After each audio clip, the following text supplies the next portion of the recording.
So the subject of this panel is from cost and fear to value and opportunity, the business case for security.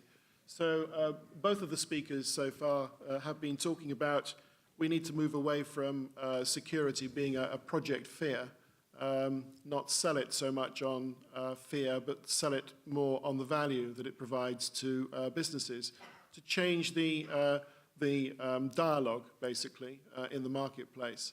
So one statistic that I was given recently is that in the US market, some 70% of digitization projects are currently being slowed because people are concerned about the security issues associated with them. In other words, the project fear aspect of security has got to the stage where it's actually beginning to slow down the market and perhaps kill the market. So if we keep talking about all of the downsides of security and not talk enough about the potential upsides of security, we may actually kill the golden goose. So that, I think, puts it into perspective as to why this is an important thing to happen, why it's important to turn this round, and why this conversation is important to start and to change the dialogue in the marketplace. Certainly wherever we conduct surveys in the marketplace, the biggest concern that everybody has is security. But there's an awful lot of people out there that don't know what to do about it either. So they end up just being scared and then deciding not to do anything, not to connect their products, and not to move the market forward. So with that in mind, I think I'd like to ask the first question to the panelists. Where should you start in building the business case for security if you don't start with fear? Who would like to start? Yeah. When we're talking about the business case, for me, I see this time and time again when I'm speaking to somebody that's just embarking on the IoT route, whether it's a product, whether it's a project. It's not just the security business case, it's the overall business case. That fear goes further back to the whole reason why you're doing it. Why are you doing this? Because everyone's doing it, we've got to do it. Why are we doing it? Because if we don't, we'll be out of business. This is the one shot we've got in 5 or 10 years. And they rush into it without even establishing properly what is the strategy, what outcomes are you trying to achieve. And once you can monetize that and see where the value is coming from, you can then much more reliably invest in security. But that fear goes back prior to security to the big rush to kind of jump onto the bandwagon. I'll give you a practical example of a little journey I went on a couple of years ago. Intelligent streets equals intelligent light bulbs, whatever, right? Now, there was a bunch of stuff, IoT, out there, and people go, great, we can put these things on the street lights and you'll be able to collect data. That's never going to be a business case that's going to fly. What's going to happen, what's important, is why you want that data and what you're going to do with it, and what's the proposition that's then going to come out the other end of it. So starting the conversation around, we'll stick some sensors on 40,000 streetlights to tell me where the areas are polluted and where they're not, tells me probably what I already know, but in a more detailed way. It's not helping me deal with the pollution. If, on the other hand, I'm able to create a smart mesh that enables me to do something about shifting transportation patterns to actually do something about pollution, I then have an interesting and quite exciting and viable business case to go on. Build the security questions. The security questions are a subset of that conversation, which is how do I then ensure that intelligent mesh has integrity, the data is protected, it's back to the anonymization piece, because what we don't want to do is end up with that information potentially being able to be identifiable, and so on and so on. It gets you into that, but the start point is, what's the value proposition about what you want to do here, rather than how cool is it to more accurately measure how much crap there is in the air. Do you know what I mean?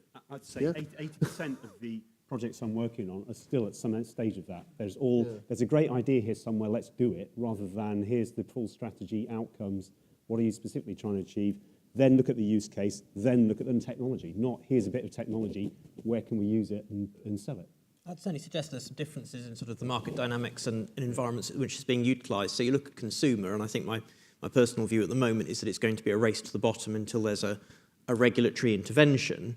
If we look at the enterprise marketplace, there's much more opportunity around services and longevity, which is actually I'm looking for something that's going to last 10, 15 years. There's usually a service contract associated with that, and there's the opportunity to embed security into that piece. I think the challenge we have is that at the moment there's an awful lot of pilots and proof of concepts, and I certainly wouldn't suggest that a pilot or a proof of concept can't be insecure, but I think that the business case justification for a pilot or proof of concept is usually sort of nodded through on the basis of it's a good thing to have a go at, let's have a go at it now, and without necessarily considering the longer term piece. So certainly as part of that sort of pilot or proof of concept piece, I think touching on the usability, there's a rationale we need to build, which is if we don't bake security into this, we're actually not going to pilot or proof of concept something that's usable. So certainly it's, the question has to be asked, is it going to be operable? Is the technology going to work? And are users or enterprises going to be able to engage with the value that this product drives? And actually, without addressing those three key things, arguably the pilot or the proof of concept isn't valued other than, oh yes, we can make the noise that we're doing something in the IoT space. Very big point there, customer engagement. Because again, too many of the projects, it's whoever's developing it, it's seeing the value to them and a good idea, but it's the customer experience and the customer engagement that's lacking. And if the customer can't see and identify why it's going to be good for them, why on earth are they going to be interested in anything that may have this risk? Absolutely key point. And I think the question I'd ask this one, how many of you or us have experience with usability? So a handful, which actually, more than that, which is encouraging. But I think, certainly the amount of research that's been done. I think it depends how you ask the question, actually. Potentially. What is the question that you're asking? So the question is, how many people here who are effectively building and designing products for the IoT, whether that's a bad word or not, have had experience at looking at the usability of systems? Because actually, where we're looking to leverage IoT systems, we're trying to reduce cost and expense and overhead and get closer to the customers. So typically what we're trying to do is get systems into the hands of people who aren't engineers, aren't technicians, aren't experts, certainly aren't cybersecurity gurus. And the amount of research over the last few years into usability and security has been absolutely minimal. So, I still go into an organization where we have debates in the security function about should we have a password expired after 3 months or 2 months? Is it 25 characters or 50 characters? If we can't solve those problems at the enterprise space, then trying to solve it in the consumer space, where it's going to have a much higher friction point, is something we're going to find really difficult to do. So we've got to address those points in order to make it engage with the market. So we've had our first research institute, which is 5 years old now, the Research Institute into the Science of Cybersecurity, was set up precisely for that. So if you look at the systems we use today, almost every one of them was designed by geeks for geeks, and it just doesn't scale. Right? Email's my classic example, right? If you've seen the blog about the internet prankster having a crack at me, that explains in really simple terms why email clients are sucky for most people, right? So I totally agree with that. I think there's an underpinning problem in all this about business cases. It's the way we talk about security, or the way we allow security to be talked about. So there's, again, no other bit in corporate governance where it's pushed away from the board so fast, right? It's because I don't think it's the board's fault. I think it's our fault. I used DMARC as an example just now. So DMARC is quite expensive to implement. It's costly, it's risky. And if you go, it's good because, it will be more secure. It's like, well, yippee skippy, I'm going to sell stuff over here. If you go and say, right, we've got this brilliant deliverability idea that will make our emails to our customers be delivered 99% of the time. Oh, and by the way, we have the security benefit. That's a better way of selling it. Yeah. If you think about code signing and secure updates, if you go and say we need to invest in an HSM and a bunch of 3 or 5 infrastructure of people to be able to sign stuff and blah blah blah blah blah blah blah, it's like yippee skippy. If you say only we can run code on boxes with our badge on the front, can't jailbreak our boxes, that's a completely different thing. And you can start to make brand value out of security, and that's what we as a community are really, really bad at. And it's that framing it in the sense of capability. So one of the best lessons I was taught back in my banking days was that I was sitting in the boardroom waiting to give my presentation, and one of the market risk directors was presenting on market risk, and then a non-exec asked the question, but we are not carrying enough market risk. We could make more money. And he said, we don't have the ability to manage that level of risk. And I thought that is a very useful. So from that moment on, I realized it's about capability. And so we shouldn't talk about security badness and scariness. We should be, yeah, we can do all this great stuff. We just need to be capable of doing it in the right way. And if we frame it that way at the executive and board level, then that's fine. And then the technicians can work out what capable means underneath in the detail. I think Gartner has said that by 2022, they're expecting about 50% of the spend on security and IoT to be on remediation. So right there's immediately an opportunity, which is, for every dollar spent on remediation could factor into sort of $5 spent into prevention in the first place. Or you could just take that as a cost saving. So there's certainly a business case there. I think the challenge we have is around how we account for that and demonstrate that. And at the moment, I'm not convinced we've got the architectures that allow us to flow that through.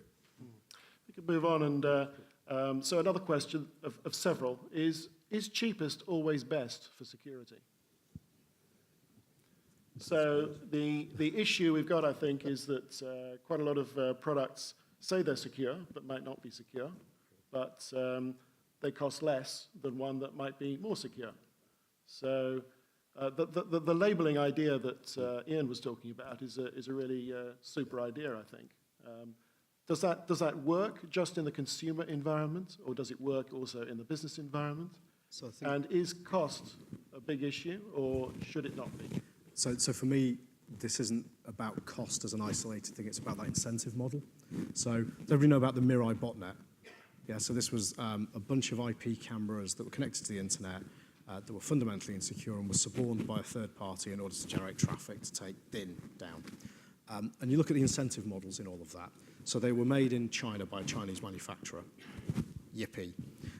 They were cheap. Great. The people who bought those cameras bought them to be an IP camera, to be able to watch something over the interwebs. And they did that really well. They were a nice camera, you could see stuff over an IP network, look at the thing you wanted to look at. When they were suborned, they were still perfectly good IP cameras. They still worked very well as IP cameras. The fact that they were chucking all sorts of crap traffic at DIN was a completely secondary thing. And so the purchaser of that camera still got what they wanted for their $20 or however much they paid for it. Right? So there's no incentive for them to spend more because somebody they've never heard of on the other side of the planet is getting whacked. Right? So there's no incentive for the owner to spend more. Therefore, there is no incentive for the manufacturer to do anything other than the minimum possible. And so what we're hoping is that kind of food labeling idea will start to allow us to say, you can buy a $20 camera, but if you buy a $25 camera, it's better, and it's better in these objective ways that protect you as a user of it. In the interim, we think there's a bunch of stuff we can do to manage harm at the sort of systemic level. So in terms of the Mirai stuff, as a really simple example, if no UK telco allowed Telnet from the internet to residential broadband, it wouldn't have been a problem for us. Because, yeah, it's default credentials, and yeah, it's insecure, but if you can't talk to it, what the hell do I care? And so there's a whole bunch of stuff we need to do today to try and mitigate the harm that is already, the latent harm that's out there and the stuff that's there, while we come up with better ways of incentivizing the market to do the basics well. Let's be really clear. We want to do the basics well to start with, and then move on from there. A lot of the things you're talking about here, the actual cost of implementing them is insignificant if you look at the overall revenue they're going to be achieving from the product. You could flip it on its head to the manufacturer and say, here's a way for you to differentiate if you had some way of proving or demonstrating by a labeling idea you're adding value by something. It's not actually going to cost a lot to implement the design level for a whole X million number of products you're going to ship. So I'm going to have to disagree with you. This is what panels are for, right? We're allowed to disagree. Indeed. So the delta cost of a microprocessor that does not have a hardware root of trust that you can use for code signing versus one that does is, I don't know, let's say 20 cents. And 20 cents on a one-off, who cares? 20 cents across millions, that's a bomb cost difference, right? You've then got a reliability problem because if you screw up your code signing, you brick a whole bunch of things. And if you've got millions of them out there, you've just got millions of bricks. And so you've got to change your engineering practices to take account of the increased risk of doing software updates. You've then got to do all the protection of the keys, the HSM, the training of people, the recovery process. Everybody forgets the recovery process. Right? If somebody loses their card because they were down the pub, what do you do? And there's the actual cost of writing the code is completely trivial, I'll give you that. the cost of managing the life cycle of saying we have secure updates is non-trivial. And that's one of the other things I think we need to do as a community, is be really honest about the life cycle engineering costs. And not say, oh, I could implement it in a week. Come on, guys.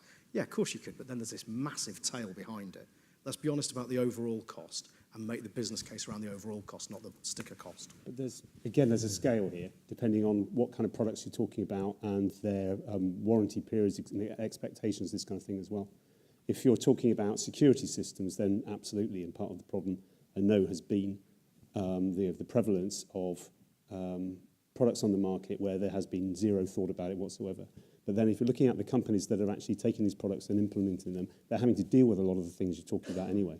And then, so it's the cost of the bits of hardware, etc., that part of the system. I'm now talking maybe one step back here rather than a direct, kind of a B2C. I'm talking B2B and then the system integrators. The actual cost there of that particular secure system there at that level is insignificant. And then they're having to manage more the system level thing here. As you said, the cost of the actual silicon, okay, you can say that's going to be over millions, every little cent counts. But overall, if you're looking at the value add that you're actually supplying as a security system, then that cost then of that particular device isn't going to be significantly more. You're having to do that management anyway. That implies that you can detail total cost of ownership and a differential between a system that implements whatever particular security thing you're talking about and one that doesn't. And we've tried that and failed every single time, working with real companies saying, okay, company A, they're broadly similar. Company A has a product that does good security goodness. Company B has one that doesn't. What's the total cost of ownership differential? Can't get it. If you've got a way of doing it, we'd love to see it. This really brings, and we kind of touched on it with your IP camera and the telco thing, which is this. Is it about the devices? No. This is part of the problem with the whole IoT debate, because it takes us down a rabbit hole that's about the thing, and it's not. It's about the architecture that it's going to sit on. It's about the entities that are using multiple entities using that architecture. And the days of a company covering its own backside with its own security is gone. And IoT is going to compound that challenge. And back to your point, that the standard stuff is going to be absolutely crucial about ensuring that we can bring some sense of sanity to that ecosystem and create the competitive opportunities and make use of that stuff without having to price things out of the market. I mean, when you're talking 50-cent things, you're not going to spend a whole heap of cash on the security, yeah? But if 5 million of them blow your company out of the water, that's a completely different conversation. And if it's the telco in between that's enabled that to happen, that's a different conversation again. So there's a whole layer of complexity, I think, around. This is why I like thinking it more around the smart thing, around smart places and around people and stuff like that, rather than around company and thing. Because company and thing doesn't work anymore. That makes sense? I think it's worth being clear that for us, this is a useful and sensible debate to have. Yeah. Most of the organisations who are deploying things are not keen to differentiate on cybersecurity or develop a subject matter expertise or competence. And I think back to the initiation of the UK smart metering programme and the look of fears on the faces of the meter manufacturers when they engaged in the discussions around, and this is how a PKI works. Yeah. And wait a minute, we've been building meters that last, we've differentiated ourselves on how small, how light, how reliable are the bits of metal inside the thing, not on cyber security. So I think the importance of the organisations like IoT is what are the standardised architectures and capabilities that the organisations that want to differentiate on how small can we make our metal, how reliable can we make our sensors, how thin can we make our rubber, are able to draw on products and services at the minimum cost possible. Yeah. It's actually asking for, to a certain extent, for the technology security has to be driven down in cost and commoditised as much as possible. Is it possible to differentiate for different levels of security, or is it just secure or not secure? Well, nothing, I suppose you could say, is 100% secure. It's the classic.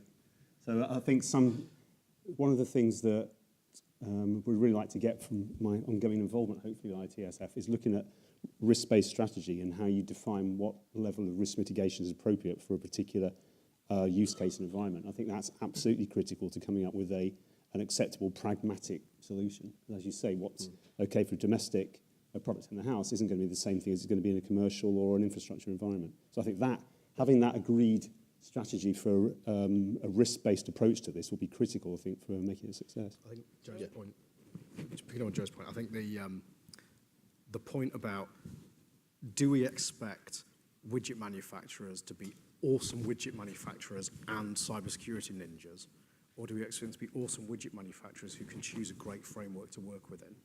I think number two is probably more sensible. Yeah. And if we can get a set of things, we've managed with crypto, right? Amateur crypto is bad. Well understood, challenged crypto that's been done in public is good.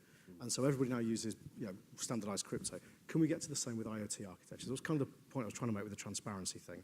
Transparency of architecture. Could you come up with a set of candidate architectures that say, if you're building widgets, this architecture is probably your place to start. If you're building cars, that one's your place to start, whatever it turns out to be. Yeah. But could you come up with some objective set of characteristics that an expert group like IoTSF could publish and go, these are your starting points. They're not perfect, but at least it starts you somewhere, because then at least you can take the grossly stupid stuff out of it.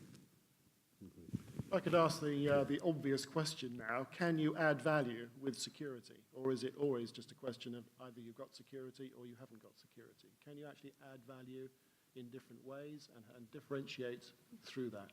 I think talking through covering some of the points we've already discussed, I think there's certainly a piece around what are the threat scenarios. And so, I go to my children.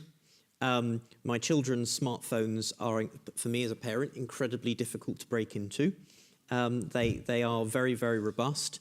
My wife is a little bit more laissez-faire. She has a different threat scenario she's operating her smartphone security to, which is she knows if the kids go near her phone, they'll be in big trouble. Well, that's a sort of physical, isn't it? It is, but it's choices. And my children are very proud. As soon as Snapchat brought out the feature that tracked your location, they were very quick to go, by the way, Dad, did you know about this? We've turned it off. And then when they came back from a day at school, oh my goodness, you can't believe Jimmy's not, he's left his switched on. So there's a piece around awareness in the community, but there's also about what are the threat scenarios you're actually willing to face. And so for consumers, there'll be threat scenarios that you will want to make some decisions around, and a subset of those consumers will go, actually, there are levels of risk I will accept. And in the enterprise space, we will appropriately have a much more clearer view of the threat scenarios we want to go into.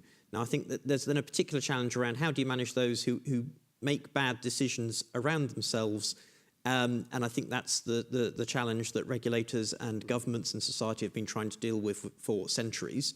So I'm not sure we're going to fix that one, but certainly we can create a better understanding of how robust the platform is and what it needs to deal with. I think there's a particular challenge around the tragedies of the commons, which is we saw with Mirai, which is what, and we'll see with certain things with safety. So connected car, I can make a decision around, as the driver of the car, how secure I want the car to be, but actually everyone else on the road at the same time as me had better hope I've made a really good decision.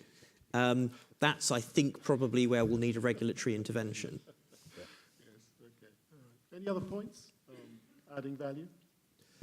I don't think we can underestimate the importance of consumerizing what security is. Just in really, really simple terms. Kind of touches on some of Ian's stuff, but how do we tell the population at large that aren't savvy are going to have a shed load more stuff to worry about or not, and help them understand what to worry about, what not to worry about. The layering below that, and it's back to the little device and in the fridge that tells you you need to buy some more milk or whatever. How secure does that need to be, really? And it's how secure does the light bulb need to be? Yeah, versus actually I think your heating system should be, and it's how you differentiate in a very simple consumerized way and get that message out. Is it coding? Is it color coding? Is it I don't know, but there's a thing and there's a dialogue to have with the public to get that out. And if we get on with it now and get it in ahead of the curve, it'll inform and drive the industry in the way that, quite frankly, it didn't in the food industry. And we've seen 20 years of trying to retrofit 4 different versions down to maybe 1 next year if we're lucky. And we don't want to do that because the order of magnitude will be similar to the food industry in terms of volume and variety. So Ian, Joe was talking about regulation being important for some things. You were talking about regulation being either difficult or not so important, I think, in your talk. How would you rationalise the two? Well, so what I actually said was, on average, regulation is not a great idea apart from in very specific circumstances. And I hope most rational people would agree with that. Somebody from the government rocking up and going, "Hi, I'm from the government, I'm here to help." It kind of sends shivers through everybody's spine, right? Right. What I think we should be regulating, and you'll be glad to know I am not a regulator, which is good. We should be regulating outcomes, not details. And so, the car's a great example. What are the critical security things? What's the cyber equivalent of your MOT for your connected autonomous vehicle? Right, what is that? Don't know yet, but we should start thinking about it. Do you care that somebody can stand on a bridge with a Yagi antenna and take over pretty much every Bluetooth embedment in the car, the phone prep in the car? Do you care? And you kind of go, well, no. But if you stand on the bridge and you connect to every single car and shout, "Boom!" as they approach the bridge, somebody's going to go like this at some point. Right? And I think we need to think around not just the information security problems, but the real world problems. These are not isolated things. They're people using things, and we've got to always bring the person back into this. Back to your other question. I mean, can you add value by security? I bloody hope so, or I'm out of a job next year. Let's be honest. Okay. Well, on that point, we're going to break for coffee. So thanks very much, all panelists. Thanks.